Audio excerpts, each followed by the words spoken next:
Bonjour la famille Belinda Benz TV et à tous ceux qui regardent Belinda Benz TV, je vous dis Losako. Losako Afo Baingue le boss, mon mari. Oui, Afo Baingue le boss, je te dis Losako. Sans oublier le couple Dani Loyembo. Merci, je vous dis Losako, de vos commentaires, de vos encouragements. Vraiment que Dieu vous bénisse. Losako à Belinda Metteux. Belinda Metteux. Merci beaucoup. Merci à Isabelle Katende. Merci à ma sœur Denise Wabantou, la grande sœur de Belinda. Je te dis merci et le Losako. Sans oublier Belinda Tumba. Oui, et pourquoi pas Brigitte Quiz.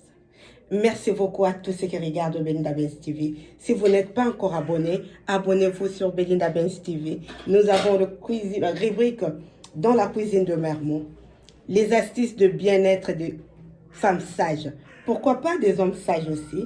Et là, nous sommes dans les histoires et réalités de la vie. Nous allons écouter, faire des analyses et commentaires. Je ne suis pas complète. Alors, si vous avez des commentaires à rajouter, des conseils à donner, n'hésitez pas à mettre dans le commentaire. Aimez la vidéo, partagez, afin que la famille puisse encore grandir. Notre histoire d'aujourd'hui, nous allons parler de l'histoire de l'infirmière Martine. Martine, infirmière. Envoûtée par une dame de 90 ans. Oui, l'infirmière jeune, bien là dans son corps, bien là en forme. Une dame de 90 ans qui l'envoûte. Suivons l'histoire. Martine travaille plusieurs années déjà. Elle est infirmière. Pendant les vacances, elle fait des vacations, même de nuit, de jour. Ça se passe très bien. Elle est inscrite dans les agences. Il y a eu un jour, un soir, l'agence a appelé notre sœur. Martine, est-ce que tu es disponible pour travailler ce soir? Ce n'était pas prévu. Martine a dit, pourquoi pas? Je n'ai pas de mission aujourd'hui, alors ça m'arrange. Je peux aller travailler. On a donné l'agence, l'adresse et tout ça là. Martine s'est préparée. Elle est arrivée à l'endroit à l'heure. Quand elle est arrivée, il y avait une grande maison, une très grande maison. Dehors, il y avait des jardins, un grand jardin. Et à l'intérieur, il y a plusieurs pièces. Dans la chambre de la patiente, la mamie, elle a une très grande chambre. Une très grande chambre, propre, bien là. Vraiment top. Martine est arrivée. Elle a vu un mot. La fille de la personne âgée a laissé son téléphone et un mot comme quoi la personne qui arrive, n'oubliez pas avant de commencer la mission d'appeler ces numéros. Martine a appelé la dame, c'était la fille de la personne âgée, la mamie. Elle a parlé avec Martine, vraiment merci d'être là, je ne sais pas ce qui se passe. Vraiment, à chaque fois, les gens, ils viennent par moi, je vais quelqu'un de sûr pour s'occuper de ma maman. Vraiment, je suis là. Si tu as besoin de quelque chose, si tu as tout, je suis prête pour donner. Mais je ne vais pas quand les gens, ils viennent, ils partent. Moi, ça ne m'arrange pas. Ma mère est déjà âgée. Je veux vraiment une personne de confiance qui va pour s'occuper de ma maman. Alors, on m'a dit que vraiment, vous travaillez très bien, vous avez de l'expérience. Si vous pouvez rester, continuer à chaque fois de venir s'occuper de ma maman. Martine a dit pourquoi pas. Moi, c'est pour la première fois. Je travaille aussi ailleurs, mais de temps en temps, je peux venir, ça ne me dérange pas. Il faut voir avec l'agence. La dame au téléphone a dit à Martine, dans la chambre de maman, il y a un lit à côté, c'est pour vous. Je sais que si vous travaillez de nuit, vous pouvez vous reposer un moment. Vraiment, n'hésitez pas. Tout ce qu'on a préparé là, le lit, de tout ça, si vous avez besoin de boire quelque chose, il y a tout dans la chambre, il y avait un réfrigérateur, il y a tout. Elle a tout expliqué à Martine. Martine a dit, oh là là, vraiment, il y a des gens qui ont ça. Hein. La mamie, elle dormait, elle ne disait rien. Elle a fini de parler au téléphone, Martine. Elle a raccroché, elle a fait tout ce qu'elle avait à faire, des traitements, changer la couche. Tout.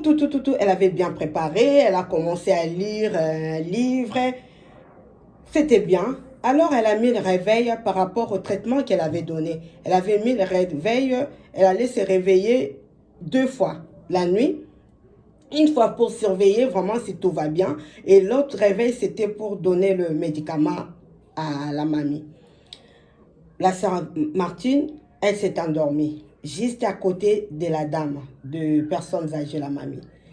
Elle dormait bien. Il y a eu un moment dans la nuit, selon l'explication de Martine, elle se vit, elle, Martine, sur les lits de mamie, de personnes âgées.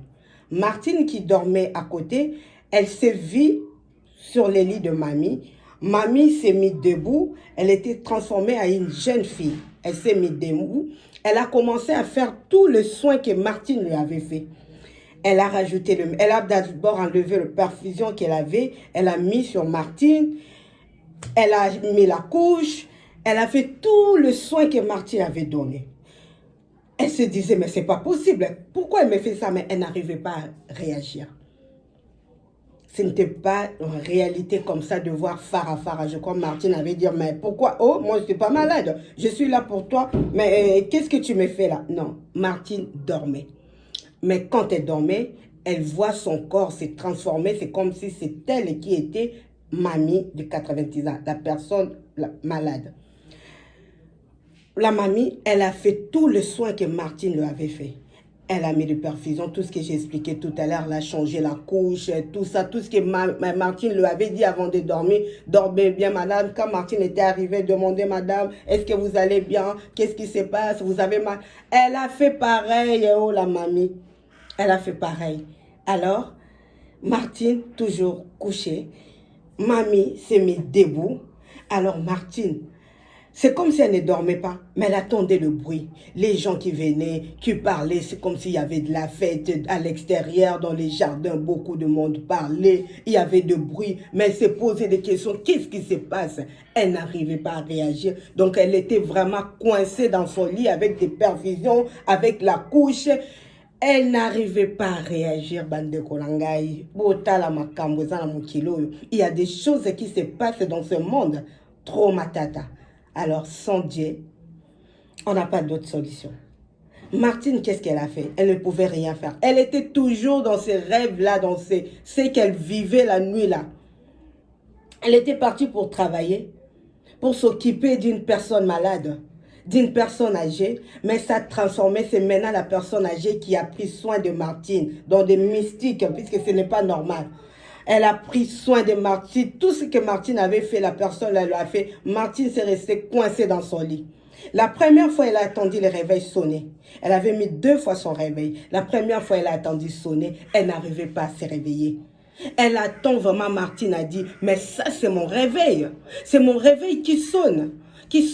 Mais elle n'arrivait pas même à bouger sa main comme ça. Elle était devenue lourde dans son lit. Même pas pour crier, elle n'arrivait pas. Même pour bouger, elle n'arrivait pas. Là-bas, il y avait l'ambiance dans la maison, dans les jardins, de la musique. Elle attendait les gens partir. Il y a eu un moment, elle s'est vue, c'est comme si elle faisait la dame faisait le ménage partout. Et après, elle a attendu encore pour la deuxième fois son réveil sonner. Et là, elle avait eu le courage, le fort de se réveiller, mais de sursauter vraiment, sursauter comme ça. Et dès qu'elle s'est sursautée, elle a vu la mamie au lit, la regarder. Elle ne dormait pas. La nuit, la mamie dormait. Il a dit bonne nuit, madame, et tout ça, là, elle avait fermé ses yeux. Mais quand Martine a sursauté, la mamie, là, l'a regardée comme ça. Elle s'est réveillée. Elle avait du mal à se lever, à se réveiller. C'était vraiment au moment où il fallait qu'elle donne le médicament, de changer la couche et de donner le médicament. Mais elle n'arrivait à rien faire, de rien faire. Elle était épuisée, fatiguée, elle avait des courbatures partout. Elle a donné quand même le traitement. C'était vers 5 h du matin, elle a donné le traitement. Elle a rangé, la dame, elle a essayé de faire le fort, elle a dit ce n'est pas possible. Elle a commencé à penser à tout ce que la fille de la dame, elle lui avait dit, les gens ils viennent partout, elle a dit ce n'est pas possible. Moi qui étais bien là, je suis arrivée, j'étais en forme. Et avec tout ce que j'ai vu, qui va me croire? Mais je ne me sens pas bien. Quand elle s'est réveillée, même elle a dit à la dame que moi je suis venue pour te soigner, je ne suis pas venue pour prendre ta place, pour être malade à ta place. Elle avait juste parlé comme ça. Et le matin, elle est rentrée chez elle. Quand elle est rentrée, elle a dit, je ne dois pas laisser comme ça. C'est vrai qu'elle était fatiguée. Elle a attendu l'heure où l'agence s'ouvre. Elle a appelé l'agence. Alors, quand elle a eu la personne au téléphone, il savait que, je crois, Martine allait appeler. Bonjour Martine, ça va? Tout va bien? Alors, dis-moi, est-ce que tu pourras encore aller répartir là-bas chez la dame le soir? Martine a dit, je vous ai appelé, je ne même pas dit qu'est-ce que je voulais dire, vous me proposez déjà une autre émission, je ne pars pas. C'est à vous de me dire qu'est-ce qui se passe dans la maison de cette dame-là, puisque moi, ça ne va pas. Avec tout ce que je vis, je ne sais pas si vous allez me croire, mais vraiment, ça ne va pas. La personne au téléphone l'a dit, Martine, ce n'est pas la peine de parler, tu viens dans l'agence, on va en discuter. Elle était partie dans l'agence, notre sœur, ils ont discuté. La personne qui l'a eu au téléphone, ils ont dit oui, même nous, on ne comprend pas. La fille de cette dame-là, elle donne des primes. Elle double même la mission la nuit. Si dans d'autres agences, elle paye 30 euros. Elle paye, ça je donne l'exemple, elle paye 60 euros, le double, pour qu'on s'occupe de sa maman. Malgré tout ça, les gens, le corps médical ne reste pas. Tout le monde part, nous ne savons pas qu'est-ce qui se passe. La dame a changé d'agence plusieurs fois. Même nous, nous ne savons pas. Alors, je ne sais pas qu'est-ce que vous pouvez faire. Dans l'agence, ils ont commencé à lui proposer, est-ce que tu n'as pas de protection? Est-ce que tu n'as pas de choses pour te protéger? Il y a un bon salaire là-bas, tu vas te retrouver. La dame donne des... Martine a dit non, je ne veux plus retourner là-bas. Je ne veux plus vraiment que ça s'arrête là, puisque je ne veux pas perdre ma vie là, je ne me sens pas bien. Et Martine, elle était restée comme ça plusieurs mois. Elle était en arrêt maladie, elle ne pouvait même plus travailler là où elle travaillait, là où elle était embauchée. Elle ne pouvait plus travailler puisqu'elle avait très mal partout, elle avait des courbatures, de douleurs, elle faisait que penser à ça. Voilà l'histoire de Martine et de mamie de 90 ans. Imaginez-vous, mes frères et sœurs. Martine est partie travailler puisqu'elle a besoin d'argent comme tout le monde. Martine est partie travailler non pour tomber malade, pour prendre les fardeaux, les douleurs de maladie. Imaginez-vous une personne de 90 ans. Il y a plusieurs maladies qui se développent. Mais toutes ces maladies-là, toutes ces douleurs-là, tout. Il a mis ça, il a mis ça dans le corps de Martine. Et elle était devenue en forme. C'est pour cela, dans sa maison, d'après Martine, c'est vraiment propre. Elle ne sait même pas s'il y a des gens qui passent y faire le ménage ou c'est elle qui fait ce ménage la nuit. Elle a dit, c'était nickel, des toilettes, tous les draps bien rangés partout. Mais il y avait une grande maison de plusieurs chambres, de plusieurs... il y avait de locales partout, des cajubires, des réserves, tout. Elle avait eu le temps de visiter Martine aussi. Martine, on t'avait dit juste de rester dans la chambre. Dans la chambre juste où dort la dame, il y avait tout pour toi. Il y avait le réfrigérateur, il y avait tout. Mais Martine avait quand même eu le temps de faire le tour de la maison. Je ne sais pas si c'est par rapport à ça. Elle devait seulement rester dans la pièce là où c'est... Même si tu respectes, même si tu ne fais pas de tour, mais tu es toujours envoûté. C'est ça l'histoire. C'est compliqué, hein? C'est triste. Alors, qu'est-ce qu'il faut faire pour éviter tout ça? Qu'est-ce qu'il faut faire? Je ne sais pas si la sœur Martine avait prié. Je ne sais pas, avant d'aller au travail, qu'est-ce qu'elle avait fait. Je ne sais pas comment elle s'est comportée. Je ne sais pas, est-ce qu'elle avait pris le contrôle de demander à Dieu d'être au contrôle. Deux fois, on peut sortir comme ça, on est fatigué. Ce n'est pas seulement chez la dame de 90 ans. Ça peut être dans le travail où tu travailles, mon frère, ma soeur. Ça peut être à l'école. Les jeunes. Ça peut être dans des formations partout. Ça peut être chez ta copine, chez quelqu'un que tu ne connais pas. Tu vas te faire coiffer à domicile. Tu ne sais pas là où tu vas. Quels sont les esprits qui sont dans cette maison-là? Avant de sortir de chez toi, moi, je peux te donner ça comme conseil. de prier. Le matin, quand on se réveille, on prie, on demande que le bon Dieu puisse nous guider, puisse être au contrôle de notre journée, que ce soit la nuit, le jour ou quand, que le bon Dieu puisse être devant comme conducteur et derrière comme protecteur, et de prendre les contrôles de tout, et que son armée céleste campe tout autour de nous pour nous protéger, même pour nos enfants, pour nos maris, nos femmes, nos familles. Sans Dieu, maintenant, ça devient compliqué. Il y a des gens qui ne croient pas en Jésus-Christ. On n'est pas là pour condamner ni pour critiquer, mais chacun croit à quelque chose. Je crois que tout le monde croit à quelque chose. Nous, on croit à Jésus-Christ, qui est notre Seigneur et notre Sauveur. Alors, il ne faut pas sortir comme ça, il ne faut pas sortir comme ça, il ne faut pas faire des choses comme ça. Il ne faut pas aller au travail comme ça, tu dis, oh, je suis en retard, je vais partir. Non, même devant la porte de ta maison avant de sortir, mon frère, ma soeur, ma fille, je ne sais pas, prier. Demander la protection de Dieu. Tu vas quelque part, même si tu as l'habitude d'aller là-bas, mais ce jour-là, tu vas aller encore pour la prochaine fois, pour une nouvelle fois. Il faut prier. Avant d'entrer, ceux qui travaillent de nuit, dans des hôpitaux, dans les maisons de retraite, partout, les gens de sécurité, tout, avant de prendre possession, même le conducteur de bus, de tout ça là, des trains, tout ça, ça dit Banza et mes Banza. Oui. Avant de prendre la place, il y avait quelqu'un avant vous. Et maintenant, c'est votre tour de commencer le travail. Il ne faut pas aller ngolo comme ça. Non, il faut prier. Même une seconde. Même le fait de penser seulement, Seigneur, je ne veux pas être seul, sois avec moi. C'est très important. Je n'ai pas dit que notre sœur n'avait pas prié. Je n'ai pas dit ça. Je n'ai pas dit que notre sœur n'avait pas de protection de Dieu. Je n'ai pas dit ça. Peut-être que Dieu a permis à notre sœur que ça puisse l'arriver comme ça pour permettre à moi et toi de faire attention. Si nous sortons comme ça sans prier, si nous sortons comme ça sans faire attention, vraiment, il y a des choses. Ce n'est pas seulement des personnes âgées, hein. Ça peut être des enfants, ça peut être des collègues, ça peut être beaucoup de gens. Tu vas comme ça quelque part au travail le matin, tu étais en très bonne santé, tu arrives au travail, tu n'arrives plus à travailler. Tu ne sais pas la personne qui est venue avant toi.